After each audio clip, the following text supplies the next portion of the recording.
Mark was the first gospel. Well, when Luke and Matthew came along, they said, how can we have a hero story without a birthing part of it? And so both Matthew and Luke, in their own different ways, put together a birth story. Now, Luke's story has Jesus in Nazareth, before he's born in Nazareth. That's where he grew up. That was his town. But somehow he had to get to Bethlehem. So Luke tells this story about a taxation. Well, biblical scholars have had all kinds of trouble with that because they're trying to coordinate the time of the birth of Jesus with history that tells us that there was some kind of census taken. Luke didn't care about any of that. He just wanted to get Jesus to Bethlehem to be born because that's what the Old Testament predicted. But there's some nuances in Luke's story that you might not catch unless you understood the times. What was the power structure in Jesus' times? Rome. Rome is a colonial master. Now, if any of you ever have lived in a colonial power, or at least read about it, they're not very fun to live in. They're pretty dominating. They extract the resources of the country.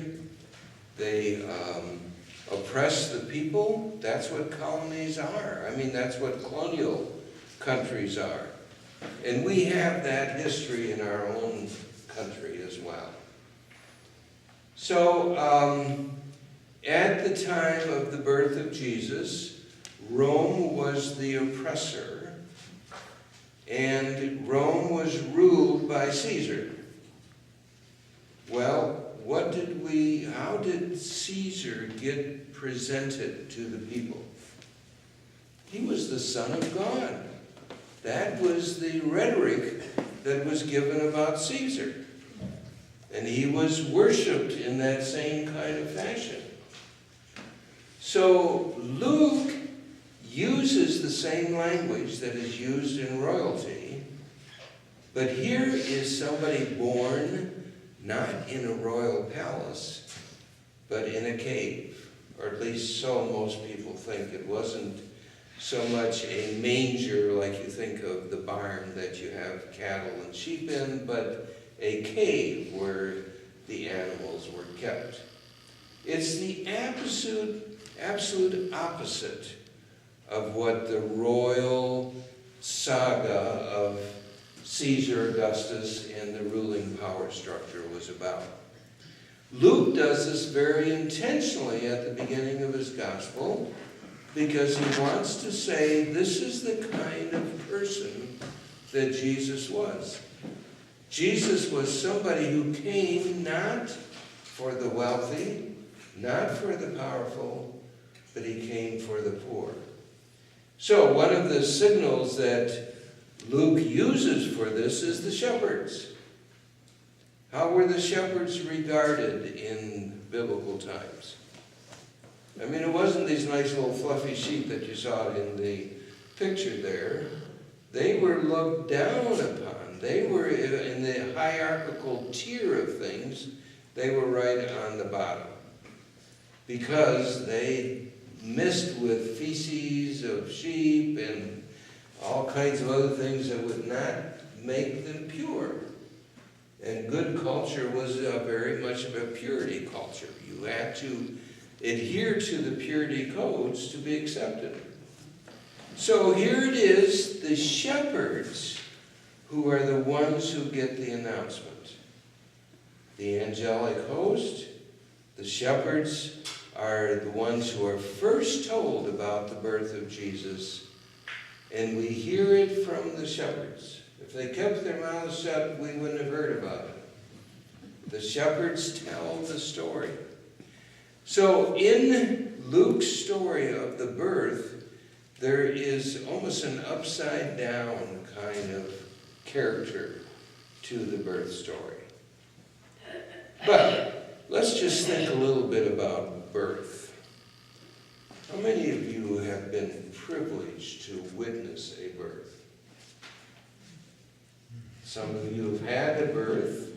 Some of you have witnessed it. I witnessed my granddaughter being born. It's a pretty awesome thing. When you think of this new life that is emerging into the world, and that's the kind, it's very fragile, but there's all kinds of anticipation and hope. And that's kind of the birthing of Jesus. We think of Jesus because of his adult ministry, of what he was after 30 years of maturation. But this story invites us just to linger a little bit at this beginning moment. And I would like to suggest that one of the things that holds people, that comes together for people on Christmas Eve, is that there's a certain part of us that is yearning for that rebirthing opportunity. That yearning for something new that might come up from us. I grew up Baptist, and of course one of the languages of the Baptists, are you born again? Well, this is a different kind of image of being born again. It's an image of a new start, a new opportunity to get rid of the baggage that we all carry too much of. And because if you're a newborn baby, you don't carry any baggage. You emerge without all of the stuff. And so there is an invitation in this birthing story for us to also experience that kind of rebirthing. And it's pretty powerful. So, on this Christmas Eve, this time where we gather in the quietness of the night, let us think about, let us anticipate what wants to be born in us and how we might nurture that new birth into what God is calling. Amen.